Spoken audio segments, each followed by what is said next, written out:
আসসালামু আলাইকুম, welcome to my channel. ঝটপট সকালে নাস্তার জন্য একটা ভাজি রান্না করলাম, দেখুন কেমন হয়েছে। আমি এখানে পেঁপে আলু কুচি করে কেটে নিয়েছি, কড়াইয়ে তেল দিয়ে দিয়েছি, দিয়ে কালিজিরা ফোড়ন দিয়ে রসুন দিয়ে দিয়েছি। রসুনটা হালকা ভাজা হয়ে গেলে পেঁয়াজ কুচি কাঁচামরিচ কুচি দিয়ে দিলাম সামান্য হলুদ একটু কালারের জন্য। পেঁয়াজ রসুন ভাজা হয়ে গেলে দিয়ে দিলাম এখন পেঁপে আলু কুচিগুলো। সকালের নাস্তায় ঝটপটি ভাজিটা করে নিতে পারেন, খেতে অনেক ভালো লাগে। এখন দিয়ে দিলাম লবণ।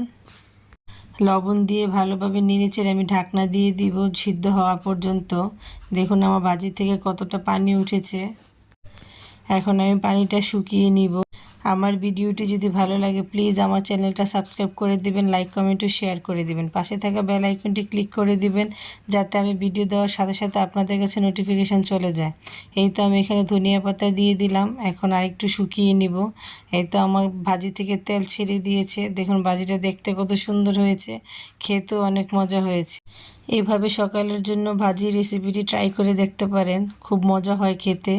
সবাই ভালো থাকবেন, আল্লাহ হাফেজ।